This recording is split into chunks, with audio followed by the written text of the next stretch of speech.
Hello my dear students, welcome back to Mantis classes. तो आज हम डिस्कस करेंगे ज्योग्राफी का अरिहंत का सैंपल पेपर 5।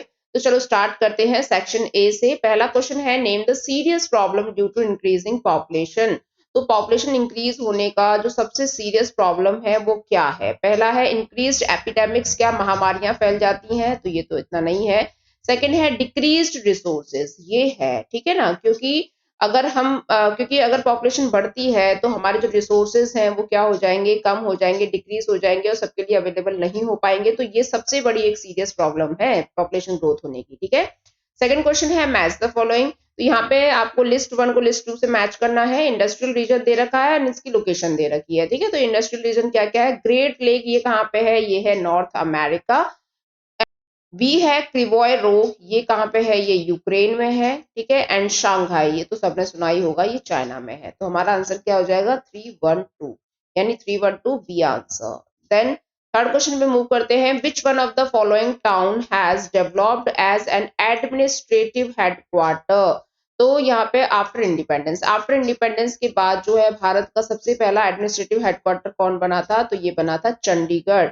ये प्लान्ड सिटी ऑफ इंडिया भी बना था 1947 के बाद, यानी पहला एक अर्बन एरिया था ये जो 1947 के बाद जो है इसको डेवलप कराया गया था। ओके, उसके बाद क्या है? फोर्थ क्वेश्चन देखेंगे। Which of the following is not a characteristic of commercial livestock rearing. तो यहाँ पे नॉट पूछ रहा है, ठीक है ना, तो उसको ध्यान से देखना है। तो यहाँ पे हम फोकस करेंगे नॉट पे। It is highly organised and capital intensive, तो ये तो है ना। कमर्शियल लाइवस्टॉक में क्या है? आपको हाईली ऑर्गेनाइज्ड एंड कैपिटल भी चाहिए होगा, ठीक है। बी बोल रहा है, it is practised in coastal areas so that the live stock can be easily exported. तो ये तो इसमें क्या है, कोस्टल एरियाज की क्या जरूरत है इसमें ना लाइव स्टॉक के लिए? तो ये यहीं पे गलत हो जाएगा, ठीक है ना। इसका ऐसा कोई रीजन नहीं है कि कोस्टल एरियाज के पास होना चाहिए ताकि एक्सपोर्ट होने में इजी हो जाए, ठीक है, ऐसा कुछ भी नहीं है। उसके बाद थर्ड वाला तो फिर हम पढ़ेंगे नहीं क्योंकि हमको ये भी मिल गया है। उसके बाद फिफ्थ देखेंगे, the natural growth of population can be calculated as. तो नेचुरल ग्रोथ का जो फॉर्मूला है, आप कैसे कैलकुलेट कर सकते हो नेचुरल ग्रोथ ऑफ पॉपुलेशन को? अगर आप बर्थ रेट में से डेथ रेट को माइनस कर दोगे ना, उसको सब्ट्रैक्ट कर दोगे, तो आपका नेचुरल ग्रोथ ऑफ पॉपुलेशन निकल के आ जाएगा, ठीक है। तो answer D is correct. Then six question देखेंगे। Which of the following techniques can bring a balance between the natural resources and societal needs. तो यहाँ पे क्या है, कैसे बैलेंस हो सकता है नेचुरल रिसोर्सेज एंड सोसाइटल, यानी हमारी सोसाइटी के जो नीड्स हैं कैसे बैलेंस हो सकती है स्टूडेंट। तो पहला है वाटरशेड मैनेजमेंट, ये तो भाई करना ही चाहिए। सेकंड है रेन वाटर हार्वेस्टिंग, ये भी जरूरी है। रिसोर्सेज रिसाइकलिंग, ये भी जरूरी है। तो अगर हम इन तीनों चीजों को अपनाते हैं तो कहीं हद तक नेचुरल रिसोर्सेज और सोसाइटल नीड्स जो है ये बैलेंस हो सकती हैं। तो हमारा आंसर यहाँ पे क्या हो जाएगा? हमारा आंसर हो जाएगा डी। देन सेवन क्वेश्चन पे मूव करेंगे। Which among the following is a correctly matched pair. Correctly बताना है आपको। पहला बोल रहा है state having the highest density of population. ये 2011 के सेंसस के हिसाब से आपको देखना है स्टूडेंट। तो पहला हाईएस्ट डेंसिटी ऑफ पॉपुलेशन जो है ये कौन से स्टेट में है? तो ये बिहार में है। ये बिल्कुल सही हो गया, हमारा पहला ही करेक्ट हो गया, ठीक है। बाकी के भी देख लेते हैं। स्टेट विद हाईएस्ट लिटरेसी, सबसे ज्यादा जो लिटरेसी है वो कौन से स्टेट में है? ये यहाँ पे हो जाएगा केरला। सी देखते हैं, state with highest rural population. तो 2011 के सेंसस के हिसाब से सबसे ज्यादा जो रूरल पॉपुलेशन है वो है यूपी के अंदर, ठीक है। एंड डी देख लेंगे, state with highest urban population. Urban मतलब शहरीकरण पॉपुलेशन जो है ये सबसे ज्यादा कहाँ पे है? तो ये है तमिलनाडु में। इनको करेक्ट कर लेना अगर आपको आंसर चाहिए तो। उसके बाद यहाँ पे 8th क्वेश्चन देखेंगे। Name the concept related to naturalisation of humans. तो यहाँ पे बोल रहा है कि जो कॉन्सेप्ट है ना नेचुरलाइजेशन ऑफ ह्यूमंस का, तो ये किसके अंदर आता है? तो पॉसिबिलिज्म में क्या आता है? जो ह्यूमन है ना वो डोमिनेट करता है नेचर को, तो ये तो वैसे ही गलत हो जाएगा। न्यू डिटर्मिनिज्म में क्या आता है कि हमें दोनों को बैलेंस करना है, जो कि फिर टायलर थे ना, उन्होंने जो थ्योरी दी थी कि हमें दोनों को बैलेंस करके चलना है, तो यहाँ पे ये भी नहीं होगा। ह्यूमैनिज्म भी नहीं होगा। लास्ट बचा क्या? एनवायरनमेंट डिटर्मिनिज्म, जहाँ पे एनवायरनमेंट के ऊपर हम डिपेंड थे एक समय पे, तो आंसर हो जाएगा डी। देन 9th क्वेश्चन देखेंगे। Ghaziabad, Rohtak, Gurugram are the example of. तो ये जो तीनों आपकी जो सिटी है ना, जो टाउन है ना, ये मतलब किसके एग्जाम्पल है आपको बताना है। तो पोर्ट टाउन, यहाँ पे कोई पोर्ट वोट है क्या? नहीं है, ठीक है। गैरिसन टाउन भी नहीं है, ट्रांसपोर्ट टाउन्स भी नहीं है, ये है सैटेलाइट टाउन। सैटेलाइट टाउन्स क्या होते हैं स्टूडेंट? जो बड़े बड़े सिटीज के बगल में या उनके पास जो छोटे छोटे म्यूनिसिपैलिटी एरिया होता है ना, तो उसको हम सैटेलाइट टाउन्स बोलते हैं। तो जैसे गाजियाबाद है, रोहतक है, गुरुग्राम है। तो गाजियाबाद और गुरुग्राम जो है ये क्या दिल्ली के आसपास आते हैं, ठीक है। तो इसीलिए हम इनको सैटेलाइट टाउन में काउंट करते हैं। देन 10th क्वेश्चन देखेंगे, among the given option which is the major component of population change, मतलब कौन सा ऑप्शन है जो सबसे ज्यादा पॉपुलेशन चेंज लेकर आता है।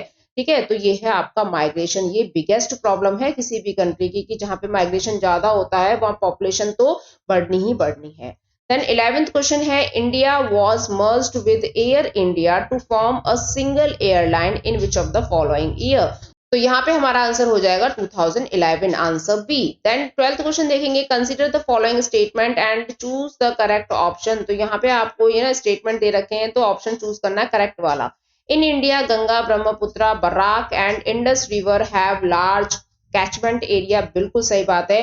हमारे भारत में जो पानी का रिसोर्स है ना एक तरीके से वो यही है, गंगा है, ब्रह्मपुत्र है एंड इंडस रिवर है। ये 3 मेजर रिवर्स हैं। ये न्यू रिवर्स बोला जाता है जो हिमालयन रीजन से निकलती हैं। बराक जो है ना ये इसकी ट्रिब्यूटरी है, ब्रह्मपुत्र रिवर की सबसे बड़ी जो ट्रिब्यूटरी, सबसे बड़ी जो रिवर है ना वो यही है बराक रिवर। ठीक है, इसकी सहायक नदी है ब्रह्मपुत्र की एंड इंडस रिवर। तो ये इंडस रिवर की तो आपको पता ही होगा, 5 जो इसकी रिवर्स है, इसकी ट्रिब्यूटरीज हैं, झेलम, ब्यास, रावी, सतलुज, लाइक दिस। ठीक है, और गंगा को तो भाई हम जानते ही हैं, इसकी क्या है ट्रिब्यूटरीज, यमुना है आपकी, ठीक है, सोन रिवर है और गंडक है ना, ये सारी रिवर जो है इसकी ट्रिब्यूटरीज हैं। तो ये जो तीनों रिवर है ना ये भारत के अंदर सबसे बड़ा कैचमेंट एरिया बनाती हैं।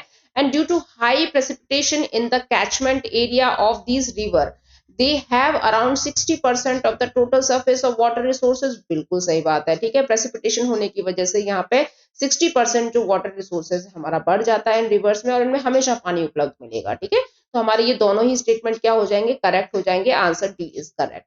13 क्वेश्चन को देखेंगे, there are the 2 statement marked as assertion reason. तो ये असर्शन रीजन का क्वेश्चन है, तो असर्शन देख लेते हैं। Contribution of tertiary sector, tertiary sector is increasing in the world GDP, बिल्कुल सही बात है। जो सर्विस सेक्टर होता है ना ये हमारे वर्ल्ड की जीडीपी को इंक्रीज करता है। एंड इसका रीजन क्या बोल रहा है, people are shifting from agriculture of service sector. तो ये तो नहीं है ऐसा कि भाई लोग जो है वो शिफ्ट हो रहे हैं सर्विस सेक्टर में, हाँ कुछ हद तक शिफ्ट हो रहे हैं, लेकिन ऐसा नहीं है कि भाई एग्रीकल्चर खत्म ही हुआ जा रहा है। ठीक है ना, तो यहाँ पे क्या है, हम इसको बैलेंस कर सकते हैं, इंडस्ट्रियल एरिया को भी बढ़ाना है, एग्रीकल्चरल एरिया को भी बढ़ाना है, दोनों ही जो है हमारे देश की जीडीपी को इंक्रीज करने के लिए सहायक है। तो यहाँ पे आंसर क्या हो जाएगा, A is true but R is false. ठीक है, answer C is correct. Then 14th question में मूव करेंगे, consider the following statement and choose the correct answer with the help of given option. तो यहाँ पे आपको स्टेटमेंट देखने हैं, ठीक है, और करेक्ट ऑप्शन जो है उसको टिक करना है। एन अनएजुकेटेड चाइल्ड, ठीक है, can not make the choice to be a doctor. भाई कोई बिना पढ़ा लिखा जो बच्चा होगा क्या वो अपनी चॉइस बना सकता है डॉक्टर बनने की, बहुत पढ़ाई करनी पड़ती है डॉक्टर बनने के लिए। ठीक है, and his and her choice has got limited by her lack of education. तो ये भी बिल्कुल सही है, उसकी जो चॉइसेस है ना वो लिमिटेड हो जाएंगी क्योंकि उसने पढ़ाई लिखाई तो करी नहीं है।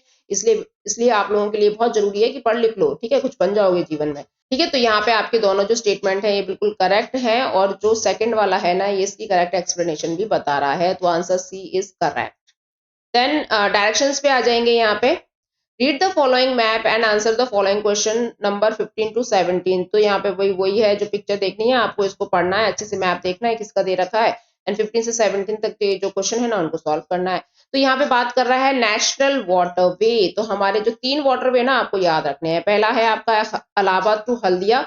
ठीक है, तो इलाहाबाद से हल्दिया तक का, जैसे ये यूपी से लेके और अब बंगाल तक का जो पूरा ये वाटरवे है ना इसको नेशनल वाटरवे 1 बोलते हैं। उसमें सादिया धुबरी जो है ब्रह्मपुत्र रिवर पे है, इसको 2 बोलते हैं। एंड कोट्टापुरम एंड कोलम ये जो है 3 वाला है। ठीक है, तो ये जो 3 वाला है ये हमारा आंसर हो जाएगा सी।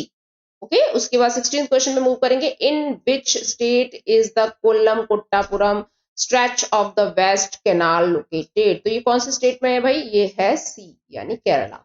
17 क्वेश्चन बोल रहा है national waterway 3 in India is also known as. तो इसको क्या बोलते हैं वाटरवे 3 को, इसको बोलते हैं वेस्ट कोस्ट कैनाल। ठीक है, तो ये वेस्ट साइड में पड़ता है ना, इंडिया के बिल्कुल नीचे की तरफ पड़ता है इस साइड में ऐसे करके, तो ये केरला वाला एरिया है, तो यहाँ पे हम इसको बोल देंगे वेस्ट कोस्ट कैनाल। ओके, अब हम मूव करेंगे सेक्शन बी पे। तो यहाँ पे ये सोर्सेस दे रखे हैं, 2 सोर्सेस हैं स्टूडेंट्स, तो आपको इसको पूरा अच्छे से पढ़ के और इसके आंसर्स जो है फाइंड आउट करना है। तो पहला क्वेश्चन क्या बोल रहा है, ये पूरा पढ़ लेना, ये जो है ना 18 नंबर का जो सोर्स है पूरा पढ़ लेना, और उसके बाद इसका फर्स्ट क्वेश्चन देखते हैं। According to the passage what is the real wealth of a country. तो अगर हम इस पैसेज के हिसाब से देखें तो रियल वेल्थ क्या है किसी भी कंट्री के लिए, तो ये क्या हो जाएगा, ये है people who are real wealth of the nation, यानी जो लोग है ना, जो यहाँ के सिटीजन्स हैं किसी भी कंट्री के, वो रियल वेल्थ मानी जाती है किसी भी कंट्री के लिए। ओके, उसके बाद यहाँ पे सेकंड बोल रहा है what can lead to the empowerment of the people, तो लोगों के एम्पावरमेंट के लिए क्या कर सकती है सरकार, तो यहाँ पे good governance and people oriented policies, लोगों के लिए जो पॉलिसीज बनाती है सरकार, उससे क्या हो सकता है, लोगों के अंदर एम्पावरमेंट आ सकती है, लोगों को हम एम्पावर कर सकते हैं। ठीक है, तो यहाँ पे ये सेकंड आंसर हो गया। उसके बाद after reading this passage what do you understood by the sustainable development, तो ये जो पूरा पैसेज दे रखा है ना, ये सस्टेनेबल डेवलपमेंट के ऊपर ही है मोस्टली, तो यहाँ पे बोल रहे हैं कि पूरा पैसेज पढ़ने के बाद आपको क्या समझ में आ सकता है। तो सस्टेनेबल डेवलपमेंट क्या होता है, ऐसे रिसोर्सेज होते हैं जो हमको आज भी यूज करने हैं और अपनी फ्यूचर जनरेशन के लिए भी बचा के रखने हैं, उनके वेलफेयर के लिए भी रखने हैं, जैसे एनवायरमेंट कंडीशंस है, फाइनेंशियल चीजें हैं, ह्यूमन रिसोर्सेज वगैरह हैं, ये सारी चीजों को हमें मतलब फ्यूचर के लिए भी बचा के रखने हैं, अपने आगे आने वाली जो जनरेशन है उसके लिए भी रखने हैं, तो इसी को बोलते हैं सस्टेनेबिलिटी। ठीक है ना, एक तरीके से सतत विकास जिसको बोला जाता है हिंदी में। उसके बाद आते हैं 19 सोर्स पे, तो यहाँ पे एक पिक्चर दे रखी है, इस पिक्चर से आपको पहचानना है। पहला बोल रहा है which of the mining technique is cheapest, यहाँ पे देखो ये माइनिंग से रिलेटेड यहाँ पे पिक्चर है, तो दो तरीके की माइनिंग यहाँ पे बता रहे हैं, एक है आपका ओपन कास्ट माइनिंग और दूसरी आपकी शाफ्ट माइनिंग। ठीक, तो क्वेश्चन बोल रहा है which of the mining technique is cheapest, तो सबसे चीपेस्ट जो है ये कौन सी वाली माइनिंग होती है, तो ये होती है ओपन कास्ट माइनिंग। ये कुछ इस तरीके की होती है स्टूडेंट, देखिए यहाँ पे क्या है, ओपनली आपने ये पूरा खड्डा खोदते गए मतलब आप ओपन में काम कर रहे हो, ठीक है, और आपको डेप्थ तक जाना है और यहाँ से आपके रिसोर्सेज जो है उनको गेन कर लेना है।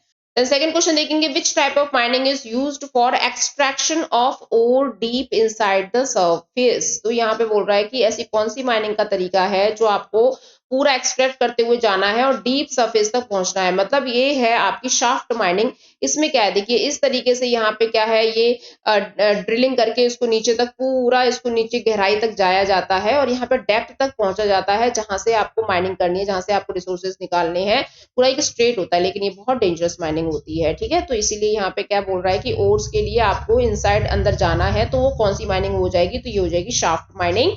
एंड थर्ड बोल रहा है which of the method given in the picture is more proof to accidents, तो अब आप खुद ही देख के बता दीजिए कि इसमें सबसे ज्यादा जो माइनिंग का तरीका है वो कौन सा डेंजरस है, तो ये है आपका जहां पे एक्सीडेंट्स ज्यादा होते हैं। जैसे क्या एक्सीडेंट्स हो सकते हैं, जैसे आप अंडरग्राउंड जा रहे हो तो यहाँ पे पॉइजनस गैसें होती हैं धरती के अंदर कई सारी, ठीक है, वो लीकेज हो सकती है, फ्लडिंग आ सकती है, अंडरग्राउंड फायर्स हो सकता है, मतलब कुछ भी जो अंदर काम कर रहे हैं। अब देखिए ये सब पूरा बनाने के लिए पूरा आपको एक अच्छी तरीके से चैनल बनाना पड़ेगा अंदर जाने के लिए, तो यहाँ पे क्या क्या एक्सीडेंट्स हो सकते हैं, बहुत सारे लोगों की डेथ भी होती है इसी कारण, तो यहाँ पे ये जो है ये बहुत ज्यादा एक्सीडेंट्स यहाँ पे अक्कर होते हैं। अब मूव करेंगे सेक्शन सी पे, तो 20th क्वेश्चन देख लेते हैं। Neo determinism presents an alternative approach between the two streams of environmental determinism and possibilism, explain how does it show that humans being can live in harmony with their environment, तो यहाँ पे ये क्या question थोड़ा lengthy है लेकिन ये पूछ रहा है कि नियो डिटर्मिनिज्म जो है ये क्या प्रेजेंट करता है, किस तरीके से एनवायरमेंटल डिटर्मिनिज्म एंड पॉसिबिलिज्म के रिलेशन को दर्शाता है, एंड आपको एक्सप्लेन करना है एनवायरनमेंट के साथ किस तरीके से हार्मनी बना सकते हैं, एक तरीके से पीस कायम रख सकते हैं, तो वो चीज आपको बतानी है। ठीक है, उसका 21st क्वेश्चन देख लेंगे साथ में ही। Describe any 4 important characteristics of horticulture and market gardening practised in the world, तो आपको हॉर्टिकल्चर एंड मार्केट गार्डनिंग जो है ना इसके कैरेक्टरिस्टिक्स बताने हैं। एंड इसका और में भी देख लेंगे differentiate between possibilism and determinism, तो ये इसी से मिलता जुलता क्वेश्चन है 20th से ही। ठीक है, तो इसको भी देख लेंगे इसके डिफरेंस बिटवीन। तो 20th का आंसर देख लेंगे, तो यहाँ पे नियो डिटर्मिनिज्म के बारे में बता रहा है। इसकी जो थ्योरी है वो ग्रिफिथ टायलर ने दी थी, एक ऑस्ट्रेलियन ज्योग्राफर थे 1920 के समय पे, और यहाँ पे जो इन्होंने बताया है कि ये तो ना ही एक एनवायरमेंटल डिटर्मिनिज्म की सिचुएशन है और ना ही पॉसिबिलिज्म की सिचुएशन है। ठीक है ना, ये इन दोनों के बीच का रास्ता है। ठीक है, ना तो पूरी तरीके से एनवायरनमेंट जो है वो ह्यूमन को डोमिनेट करे, ना ह्यूमन जो है वो पूरी तरीके से एनवायरनमेंट को डोमिनेट करे, बीच में बैलेंस बना के रखे। ठीक है ना, तो यहाँ पे इसके बारे में ही बता रहा है, आप इसको देख लेना स्टूडेंट्स। यहाँ पे जो नेचर है ना किस तरीके से परमिट करता है मॉडिफिकेशन करने के लिए, लेकिन हमें ये भी ध्यान रखना है कि नेचर के साथ कोई खिलवाड़ नहीं होना चाहिए, नेचर सेफ रहना चाहिए। बाद में हम टेक्नोलॉजी वगैरह जो है वो सब इस्तेमाल कर सकते हैं लेकिन नेचर को हार्म नहीं होना चाहिए। तो जैसे अभी हमारे जो पूरे वर्ल्ड के जो लीडर्स हैं, पूरे जो कंट्रीज हैं, वो G20 है ना, G7 G8 जितने भी आपके ग्लोबल मीटिंग्स वगैरह होती है, तो तो उसमें सबसे पहला जो मुद्दा होता है ना, वो कैसे एनवायरनमेंट को सेव करना है, ठीक है ना। तो ये सारी चीजें जो है इसके लिए ही काम किया जा रहा है कि किस तरीके से हमें एक बैलेंस बना के रखना है। अब मूव करते हैं 21st के आंसर पे। तो यहाँ पे आपको बताना है हॉर्टिकल्चर एंड मार्केट गार्डनिंग जो है इसके क्या कैरेक्टरिस्टिक्स हैं। तो ये एक तरीके के बागवानी प्रोसेस है जहाँ पे फ्रूट्स हैं, वेजिटेबल्स हैं, ये सारी चीजें उगाई जाती हैं, ठीक है। ये एक एग्रीकल्चरल एक्टिविटीज है स्टूडेंट, यहाँ पे फ्रूट्स, वेजिटेबल, फ्लावर्स वगैरह इन सबको ग्रो किया जाता है। एंड यहाँ पे क्या है, ये स्मॉल फार्म्स होते हैं और इसके लिए प्रॉपर यहाँ पे ट्रांसपोर्ट एंड कम्युनिकेशन लिंक्स बनाए जाते हैं। ये डाइवर्स टाइप के क्रॉप्स जो है हम इसके अंदर कर सकते हैं। इसमें क्या है, फूड क्रॉप्स वगैरह है, बेवरेजेस है, जैसे लाइक दिस, ठीक है। ये जो है, ये पिक्चर आप जो देख रहे हो, ये एक तरीके से हॉर्टिकल्चर का है। इसको क्या है, एक्सपोर्ट के लिए यूज किया जाएगा, सेल के लिए यूज किया जाएगा, ठीक है ना। इसमें क्या है, बेस्ट क्वालिटी के जो सीड्स हैं, हाई वैरायटी ऑफ सीड्स जिसको बोलते हैं, ये सब ग्रो किया जाता है। और इसकी जो भी फ्रूट्स और वेजिटेबल्स जो होंगे ना, वो बहुत ही अच्छी क्वालिटी के यहाँ पे ग्रो होने चाहिए ताकि ये जो चीजें हैं वो बाहर जा सके, ठीक है। तो इसको हम हॉर्टिकल्चर बोल देंगे। एंड देन आपका जो मार्केट गार्डनिंग है ना, ये एक तरीके से क्या है कि जैसे अर्बन एरियाज में जो सामान पहुंचाने के लिए जो गार्डनिंग की जाती है, तो उसको हम क्या बोल देंगे, मार्केट गार्डनिंग कह देंगे, ठीक है ना। ये दोनों ही क्या है, एक ही चीज है। जैसे यहाँ पे देखिए, यहाँ पे क्या है, एक तरीके से गाँव के जो लोग हैं वो मूली, गाजर, गोभी ये सब उगा रहे हैं, तो ये क्या करेंगे, मार्केट में सेल करेंगे और अपना प्रॉफिट कमाएंगे, ठीक है। तो इसी को, ये दोनों की जो चीजें हैं सेम ही होती हैं।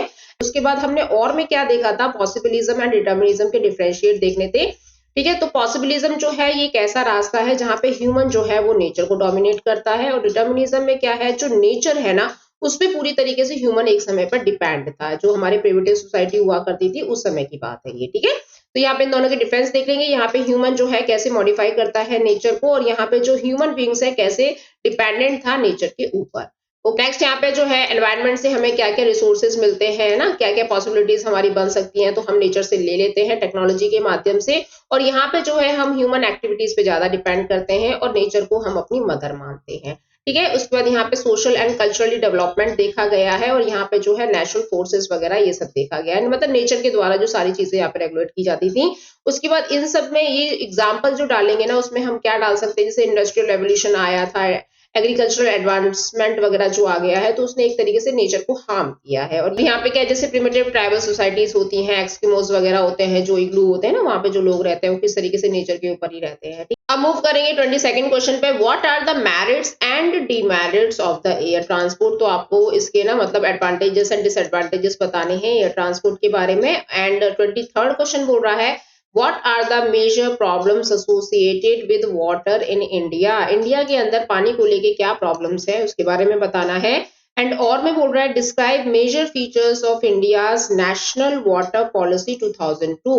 तो नेशनल वाटर पॉलिसी जो आई थी 2002 के अंदर, तो उसमें क्या मेजर फीचर्स थे जहां पे इंडिया ने काम किया है, तो उसके बारे में आपको बताना है, ठीक है। तो आंसर्स देखते हैं। 22nd का आंसर देखेंगे, merits and demerits of air transport. तो पहले मेरिट्स देख लेते हैं। तो ये क्या होती है, बहुत कम समय लेता है ट्रैवल करने के लिए, तो आपको पता ही होगा, फ्लाइट से जाते हैं तो फटाफट पहुंच जाते हैं कहीं पे भी। और यहाँ पे जैसे इंडिया जैसे कंट्री में, जैसे क्योंकि इंडिया एक बहुत वास्ट कंट्री है, बहुत बड़ा कंट्री है, और उसमें कई सारे जो आपके लैंड फॉर्म्स हैं, टेरेन है, क्लाइमेटिक कंडीशन भी कहीं कहीं पे बहुत हार्श है, तो इन सब चीजों में बहुत काम आता है एयर ट्रांसपोर्ट। तो ये दो जो है इसके आपके मेरिट्स डाल देने हैं। एंड डीमेरिट्स में अगर हम इसके डिसएडवांटेजेस देखें, तो यहाँ पे जो ट्रांसपोर्टेशन है बहुत ज्यादा कॉस्टली हो जाता है, जो नॉर्मल मिडिल क्लास पीपल होते हैं उसको अफोर्ड नहीं कर सकते हैं, ठीक है ना। और यहाँ पे क्या है, हैवी एंड बल्की जो सामान होता है, जो कमोडिटीज होती हैं, उसको ये कैरी नहीं कर सकता है। एंड यहाँ पे क्या है, इंटरनेशनल ट्रेड की वजह से ये बहुत ज्यादा महंगा हो जाता है, ठीक है। तो आप इसके डिमेरिट्स इस तरीके से डाल सकते हो। उसके बाद 23rd क्वेश्चन देखेंगे, उसका आंसर देखेंगे, द 3 मेजर प्रॉब्लम्स। तो यहाँ पे इंडिया के अंदर पानी को लेके क्या प्रॉब्लम्स फेस हो रही हैं। तो पहला है insufficient amount of fresh water. तो फ्रेश वाटर की कमी है, वैसे तो पूरे वर्ल्ड में ही फ्रेश वाटर की कमी है, लेकिन इंडिया में इसलिए ज्यादा है क्योंकि पॉपुलेशन बहुत ज्यादा, कंजप्शन बहुत ज्यादा है, तो इसलिए फ्रेश वाटर की लैकिंग हो रही है यहाँ पे। क्योंकि यहाँ पे जो डिमांड है वो ग्रो होती जा रही है, और पर कैपिटा के हिसाब से जो पानी है वो अवेलेबल नहीं हो पा रहा है। एंड देन वाटर पॉल्यूशन बहुत ज्यादा हो रहा है, जो इंडस्ट्रियल वेस्ट होते हैं किस तरीके से हार्म कर रहे हैं पानी को अर्बनाइजेशन की वजह से, ये सारी चीजें हम देखते ही है ना। सारी नदियां जो है कितनी गंदी हो चुकी हैं, वो एक नाले के रूप लेती जा रही हैं, ठीक है।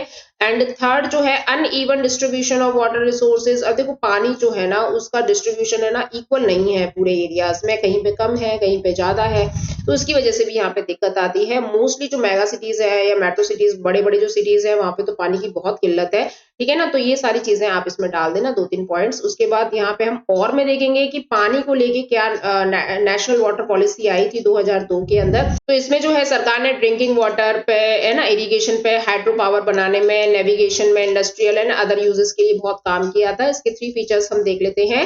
जैसे जहाँ पे पानी की सुविधा नहीं है, ड्रिंकिंग वाटर की फैसिलिटी नहीं है, इरिगेशन की फैसिलिटी नहीं है, या कोई भी मतलब पानी की सुविधा ना होने की वजह से वहां पे मल्टीपर्पज प्रोजेक्ट्स वगैरह बनाए गए, डैम्स बनाए गए, ये सारी चीजें जो है पानी के लिए वहां पे अवेलेबल करवाई गई। एंड पोर्टेबल वाटर जो है ह्यूमन बींग्स के लिए होना ही चाहिए, एनिमल्स के लिए होना ही चाहिए। तो आज की डेट में तो फंडामेंटल राइट्स में भी स्वच्छ पानी पीने का अधिकार है हम लोगों को, ठीक है ना। उसके बाद यहाँ पे एक्सप्लोटेशन ऑफ ग्राउंड वाटर जो है किस तरीके से बेकार होता जा रहा है ग्राउंड वाटर, तो उसके लिए क्या है यहाँ पे रेगुलेशंस लगाने हैं ना, उसको मेंटेन करना है कि भाई पानी गंदा ना हो।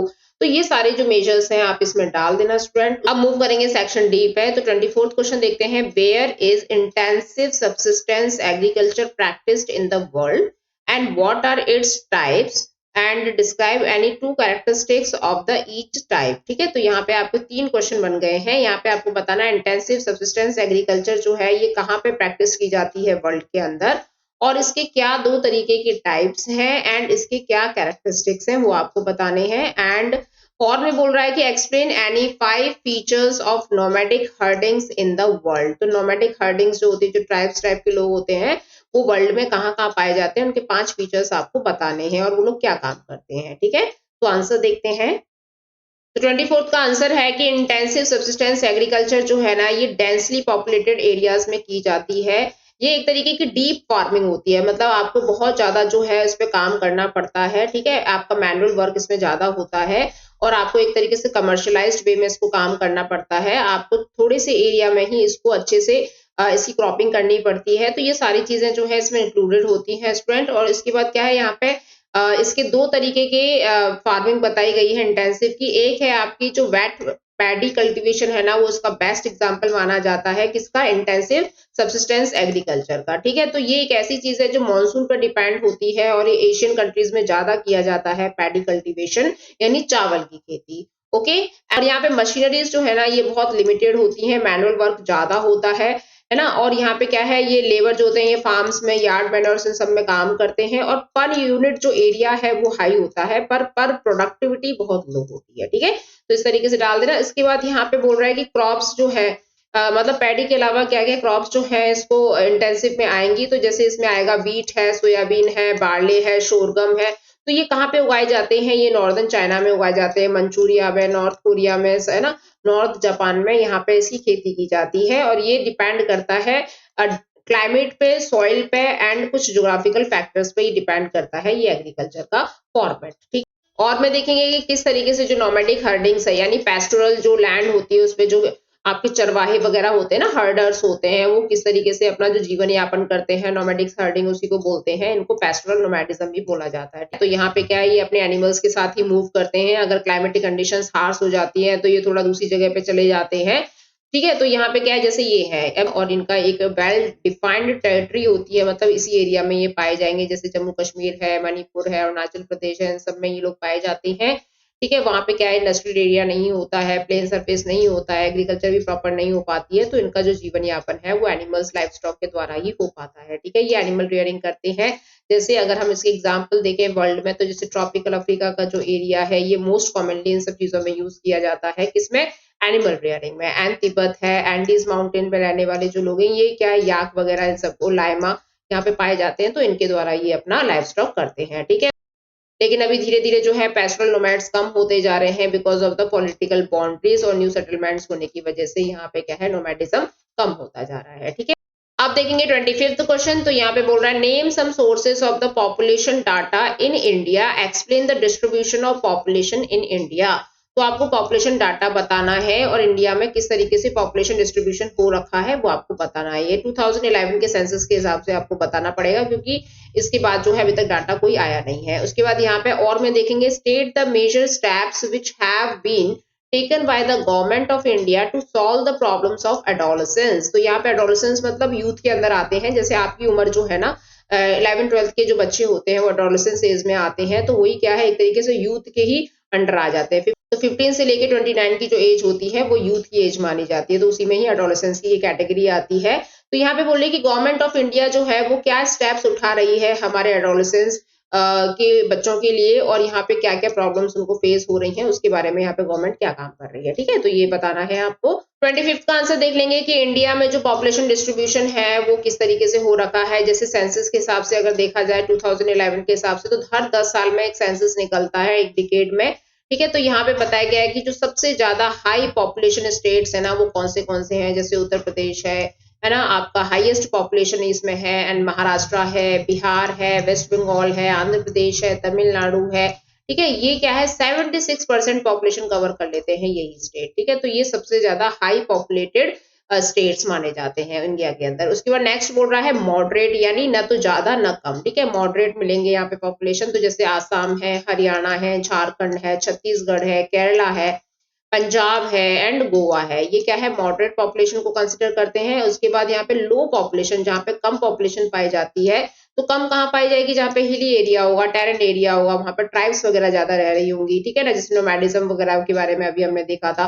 तो जैसे उत्तराखंड है ना, जम्मू कश्मीर है और नॉर्थ ईस्टर्न स्टेट्स हैं, यहाँ पे आपको पॉपुलेशन बहुत कम देखने को मिलेगी because of the climatic conditions, and वहाँ की जो लैंड फॉर्म्स है ना वो थोड़े डिफरेंट होते हैं, क्योंकि वहां पे क्या होता है प्लेन एरिया नहीं होता है, हिली एरिया होता है। और यहाँ पे अगर हम यूनियन टेरिटरीज देखें, तो जैसे अगर हम दिल्ली को और चंडीगढ़ को निकाल दें ना, यूनियन टेरिटरीज कितनी है हमारी 8 है, तो अगर इनमें से हम इन 2 को निकाल दें, दिल्ली को और चंडीगढ़ को एक्सक्लूडिंग बोल रहा है ना, ये निकालने के लिए बोल रहा है, क्योंकि यहाँ तो बहुत ज्यादा पॉपुलेशन है। ठीक है, तो बाकी की जितनी भी टेरिटरीज है ना 6 की 6, तो उनमें क्या है कम ही पॉपुलेशन देखने को मिलेगी। और पॉपुलेशन जो है ना ये डिफाइन करता है क्लाइमेट को, है ना, एरिया कैसा है, टेरेन है कि प्लेन है ना, पानी की अवेलेबिलिटी है कि नहीं है ना, ये सारी चीजें जो है यहाँ पे देखी जाती हैं। इसी वजह से नॉर्थ इंडिया में जो प्लेन्स पाए जाते हैं, डेल्टास पाए जाते हैं, एंड कोस्टल प्लेन्स जो है ना वहां पे आपको ज्यादा पॉपुलेशन देखने को मिलेगी। ठीक है, उसके बाद यहाँ पे ये चीज बता रहा है कि वहाँ पे प्रॉपर्ली एग्रीकल्चर हो सकता है, सोशियो इकोनॉमिक कंडीशंस क्या है, वहाँ पे हिस्टोरिकल फैक्टर्स क्या है, ये सब भी वहाँ पे मतलब मायने रखते हैं कि पॉपुलेशन है या नहीं है। तो और में देखेंगे कि हमारी जो गवर्नमेंट है उन्होंने एडोलेसेंस एज के बच्चों के लिए क्या काम किया है। तो जैसे यहाँ पे 2 पॉलिसीज इंट्रोड्यूस बता रहे हैं, एक है सबला।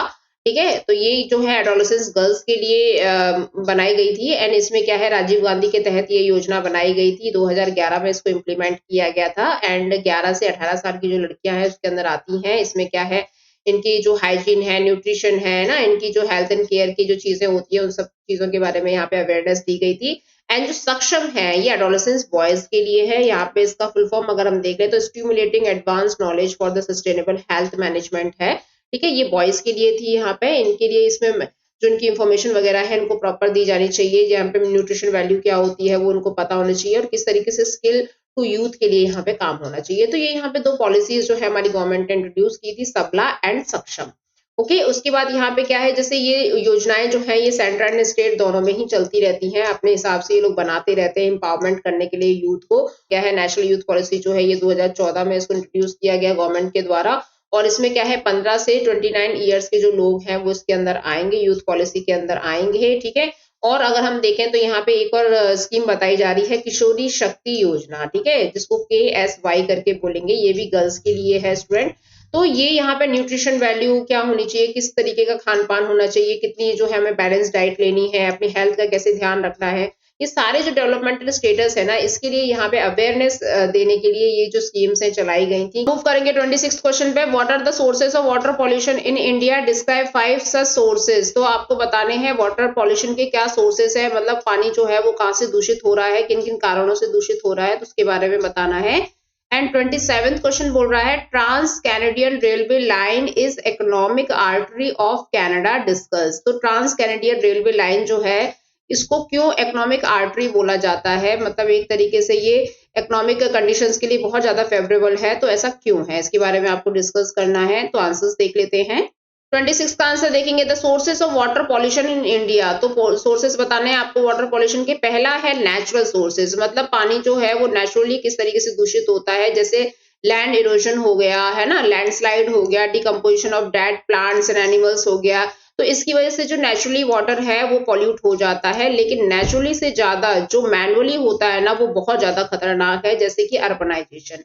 ठीक है, अर्बनाइजेशन बढ़ता जा रहा है इंडिया के अंदर, तो जिसकी वजह से क्या हो रहा है, जो पानी की क्वालिटी है वो बेकार होती जा रही है। लोग जो है अपने हाउस होल्ड सीवेजेस वगैरह जो है पानी में ही छोड़ देते हैं, बड़े बड़े जो ड्रेनेज सिस्टम है वो सब पानी में ही चले जाते हैं। तो पानी, उसके नेक्स्ट देखेंगे इंडस्ट्रियलाइजेशन। तो इंडस्ट्रियलाइजेशन से क्या होता है, जैसे रिवर्स में टॉक्सिक वेस्ट वगैरह है ये लोग रिलीज कर देते हैं, एंड इसकी वजह से यहाँ पे पानी जो है वो खराब हो जाता है पूरा। एंड वेल्स हैं, ये सारी जो चीजें हैं ये सब दूषित हो चुकी हैं आज की डेट में। ठीक है, because of the harmful chemicals and the toxic effluents. ठीक है, बोल रहा है एग्रीकल्चर प्रैक्टिसेस, इसकी वजह से भी जो पानी है वो दूषित होता जा रहा है। आजकल जो मॉडर्न टेक्नोलॉजी के हिसाब से जो एग्रीकल्चर किया जाता है तो उसमें ज्यादा से ज्यादा इंसेक्टिसाइड्स एंड पेस्टिसाइड्स यूज किए जाते हैं। पहले लोग मैन्योर को यूज करते थे, एकदम ओरिजिनल जो ऑर्गेनिक खाद होता था ना तो उसको यूज करते थे, लेकिन अब क्या है, यहाँ पे बहुत ज्यादा केमिकल्स जो है इनको यूज करते हैं। एंड ये जो केमिकल्स है जब इरिगेशन करते हैं तो ये रिवर्स में पॉन्ड्स में जाके इसके द्वारा मिल जाते हैं इरिगेशन के द्वारा। एंड जब बारिश होती है तो उसका जो रन ऑफ होता है उसकी वजह से वहां पे रिवर्स वगैरह इन सब में पानी पहुंच जाता है, और वाटर लॉगिंग होने की वजह से, मतलब पानी का जो भराव रह जाता है उसकी वजह से जो ग्राउंड वाटर है वो भी दूषित हो जाता है और हार्मफुल केमिकल्स जो है उसमें चले जाते हैं। तो ये सारी चीजें आप डाल देना। उसके बाद कल्चरल एक्टिविटीज की वजह से भी यहाँ पे पानी जो दूषित होता है, जैसे रिलीजियस प्रैक्टिसेस होती हैं, एग्रीकल्चरल एक्टिविटीज वगैरह जो लोग करते हैं, जैसे अगर हम देखें गणेश विसर्जन होता है, उसमें कितनी लार्ज मात्रा में जो हम गणेश जी को विसर्जित करते हैं, तो उसकी वजह से भी यहाँ पे पानी दूषित होता है। पिलग्रिमेज टूरिज्म वगैरह जो ये सब लोग आते हैं, है ना, तो इसकी वजह से भी होता है। गार्लैंड्स वगैरह जो फूल वूल ये सारी जो चीजें होती है जो पानी में विसर्जित कर दी जाती हैं, और लोग जो बेथिंग लेते हैं, है ना, उसको मतलब ये सारे लोग जो है कम्युनिटी बाथ वगैरह लेते हैं यहाँ पे, तो ये सारी जो चीजें हैं ये क्या कर रही हैं, इन सबको दूषित कर रही हैं, पानी के सोर्सेज को दूषित कर रही हैं। ठीक है ना, तो ये डाल देना। उसका 27th बोल रहा है यहाँ पे कि ट्रांस कॉन्टिनेंटल रेलवे के बारे में आपको बताना है, और ये किस तरीके से एक इकोनॉमिक आर्टरी है वो बताना है। ठीक है, तो जो ट्रांस कॉन्टिनेंटल रेलवे है ये नॉर्थ अमेरिका में है, और यहाँ पे जो इसका जो ओरिजिनेशन है वो हैलीफैक्स से होता हुआ और वैंकूवर तक जाता है। ठीक है, हम इसको यहाँ पे देखें तो ये जो एरिया है ये हैलीफैक्स का एरिया है, यहाँ से होते हुए ये पूरी जो रेलवे लाइन है इस तरीके से पूरा एरिया कवर करती है, कनाडा और नॉर्थ अमेरिका का जो पार्ट है ये। ठीक है, एंड यहाँ पे वैंकूवर में जाके ये फिनिश हो जाती है। ठीक है, तो ये क्या है, पूरा का पूरा एक इंडस्ट्रियल रीजन जो है इसने कवर कर लिया है, इसलिए क्या है, इसको इकोनॉमिक आर्टरी बोला जाता है, ट्रांस कैनेडियन रेलवे को। और ये कनेक्ट करती है क्यूबेक को मॉन्ट्रियल से। ठीक है, ये जो एरिया है पूरा इंडस्ट्रियल एरिया है, और यहाँ पे क्या है, जो रॉ मटेरियल्स वगैरह है उसको किस तरीके से फिनिश गुड्स में कन्वर्ट करके कैसे इसका ट्रांसपोर्ट किया जाता है, ये इसी रेलवे लाइन के द्वारा ही होता है।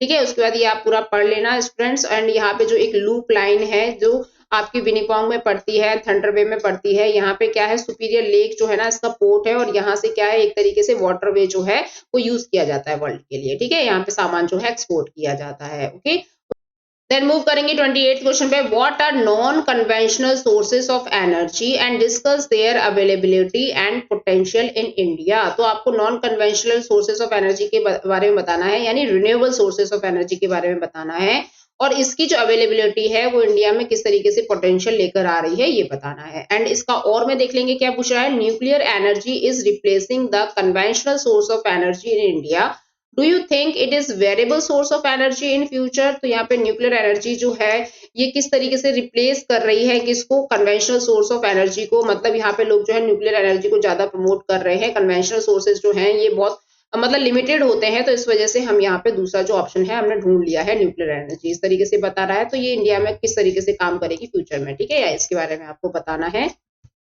28 का आंसर देख लेंगे, non conventional sources of energy जो है इनमें मेन क्या होता है, जैसे सोलर एनर्जी है, विंड एनर्जी है, टाइडल एनर्जी है ना, एंड जियोथर्मल एनर्जी है। ये क्या है, आपके कुछ सोर्सेज हैं जो क्या है, ये non conventional sources of energy कहलाते हैं, यानी रिन्यूएबल सोर्सेज ऑफ एनर्जी होते हैं, और ये इको फ्रेंडली होते हैं, इससे एनवायरनमेंट को बहुत कम हार्म होता है। ठीक है, और यहाँ पे क्या है, जैसे हम दिन ब दिन जो है इन चीजों को प्रमोट भी करते जा रहे हैं, हमारा जो इंडिया है वो सोलर एनर्जी पे आता जा रहा है। सोलर, अभी देखो जो नया बजट निकला है उसमें सोलर एनर्जी के बारे में बात की गई है, किस तरीके से सोलर पैनल्स को ज्यादा ही ज्यादा मतलब लगाया जाएगा, ठीक है, शहरों में, गाँव में, इन सब में। एंड यहाँ पे बोल रहे हैं कि ये क्या करते हैं, दो तरीके की होती है सोलर एनर्जी, जैसे इसको दो तरीके से जनरेट कर सकते हैं, एक होती है फोटो वोल्टेटिक्स और दूसरी होती है सोलर थर्मल टेक्नोलॉजी। तो फोटोवोल्टेइक में क्या होता है कि जैसे सोलर पैनल्स होते हैं ना, डायरेक्ट उस पे हीट आती है और वो डायरेक्ट क्या करता है, इलेक्ट्रिसिटी को जनरेट कर देता है। यहाँ पे देखिए सूरज की रोशनी जो है इन पैनल पे पड़ेगी और यहाँ से डायरेक्ट जो है हीट मतलब इलेक्ट्रिसिटी जो है वो जनरेट हो जाएगी, ठीक है।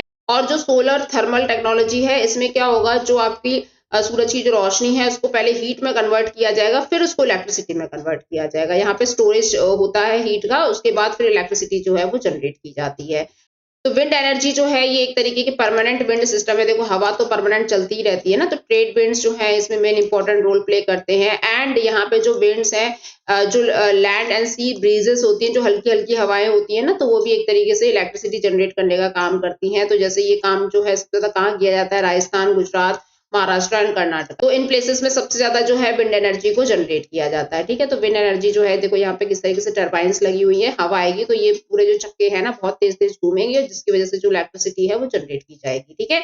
उसके बाद नेक्स्ट बोल रहा है टाइडल एंड वेव एनर्जी। तो ये क्या है, ओशन के अंदर जो आपकी लहरें उठती हैं ना, जो टाइड्स उठती हैं, तो उससे रिलेटेड है यहाँ पे ये बहुत ग्रेट पोटेंशियल होता है इसको डेवलपमेंट करने के लिए, ठीक है। बहुत अच्छी टेक्नोलॉजी यहाँ पे यूज करनी होती है इसके लिए, क्योंकि ये क्या है, समुद्र से उठने वाले जो टरबाइंस है ना, ये यहाँ पे देखो ये इस तरीके से चलेंगे, समुद्र के अंदर स्थित है यहाँ पे, और इसकी वजह से यहाँ पे इलेक्ट्रिसिटी जो है जनरेट की जाएगी, ठीक है स्टूडेंट्स। एंड नेक्स्ट देखेंगे हम जियोथर्मल एनर्जी। तो ये क्या होती है कि जो हमारी अर्थ के अंदर से जो मैग्मा निकलता है ना, जैसे वोल्केनिक इरप्शंस वगैरह जब होते हैं तो जो मैग्मा निकलता है तो वो बहुत ज्यादा गर्म होता है, बहुत हीट उसके अंदर होती है, तो हीट रिलीज करने की वजह से उसको इलेक्ट्रिसिटी में उसको मतलब यूज किया जाता है। नेक्स्ट बोल रहा है यहाँ पे जो न्यूक्लियर एनर्जी है ना, ये रिपीटेड क्वेश्चन है, पहले भी ये सैम्पल पेपर में मैंने डिस्कस किया था। जो न्यूक्लियर एनर्जी है ना उसको हम क्यों रिप्लेस करते जा रहे हैं कन्वेंशनल सोर्स ऑफ एनर्जी के लिए, ठीक है। तो कन्वेंशनल सोर्स ऑफ एनर्जी को हमें इसलिए रिड्यूस करना पड़ रहा है क्योंकि ये बहुत ज्यादा जो लिमिटेड होते हैं, एग्जॉस्टिबल होते हैं, तो इसीलिए क्या है, इंडिया इतना जो है नहीं अफोर्ड कर सकता है बाहर से जो सारी चीजें हैं, तो इसीलिए हम जो है स्विच कर रहे हैं न्यूक्लियर एनर्जी पे, है ना। जैसे न्यूक्लियर एनर्जी के जो प्लांट्स है ना, वो क्या है, यूरेनियम एंड थ्रोनियम, इन सब के ये क्या है, यूरेनियम एंड थ्रोनियम जो है ये जनरेट करते हैं न्यूक्लियर पावर को, यानी इलेक्ट्रिसिटी जिसको बोलते हैं, बिजली के लिए जो चीज यूज की जाती है उसको न्यूक्लियर बोलेंगे यहाँ पे। एंड ये जो है धारवाड़ की चट्टानें होती हैं, जो कहाँ पाई जाती हैं, जो झारखंड में, उदयपुर में, अलवर में, झुंझुनू में, इन सब प्लेसेस में यहाँ पे धारवाड़ की चट्टानें पाई जाती हैं जहां से यूरेनियम निकलता है। एंड यहाँ पे जो है बोल रहा है कि इंडिया जो है रिच डिपॉजिट है थ्रोमियम का भी, ठीक है ना। तो थ्रोमियम जो है ये भी हमारे वर्ल्ड में मतलब इंडिया जो है इसका रिच डिपॉजिट करता है, और यहाँ पे क्या इसकी अवेलेबिलिटी होती है न्यूक्लियर एनर्जी के लिए। एंड थ्रोमियम जो है ये ऑब्टेंड किया जाता है, कहाँ से लिया जाता है, मोनोजाइट एंड इल्मेनाइट से ऑब्टेंड किया जाता है स्टूडेंट। और ये क्या है, बीचेस वगैरह पे आपको देखने को मिलेगा, जो कोस्टल एरियाज होते हैं, तो जैसे केरला है, आंध्र प्रदेश है, तो सबसे ज्यादा जो थ्रोमियम है वो भारत में केरला में मिलता है। एंड इसके बाद यहाँ पे जो इंस्टीट्यूशंस हैं हमारे, जैसे एटॉमिक एनर्जी कमीशन है ना, भाभा एटॉमिक्स रिसर्चेस है, तो ये क्या कर रहे हैं, लगातार काम कर रहे हैं क्या चीज पे, कि थ्रोमियम को किस तरीके से एक्सट्रैक्ट किया जाए मोनोजाइट से। ओके, तो ये सारी जो चीजें हैं हमें कन्वेंशनल सोर्स ऑफ एनर्जी के लिए रिड्यूस करने में काम आ सकती हैं। हम इस कन्वेंशनल पे कम डिपेंड रहें और बाकी के ऑप्शंस हमारे पास हों, इसलिए इंडिया जो है इन सब चीजों में काम कर रहा है। इसके बाद मूव करेंगे सेक्शन ई पे। तो यहाँ पे क्या है, आपको पॉलिटिकल मैप ऑफ इंडिया दे रखा होगा, तो यहाँ पे कुछ प्लेसेस पूछी गई हैं। Lowest level of population density है ना, leading producer of state of coffee हजीराबाद, और यहाँ पे आपको मैप दे रखा होगा। एंड इसके बाद ही पॉलिटिकल मैप जो है ये भी दे रखा होगा वर्ल्ड के, और यहाँ पे जो इसके क्वेश्चन हैं ये पूरे पूछे गए होंगे, तो ये आपको मार्क करने हैं स्टूडेंट।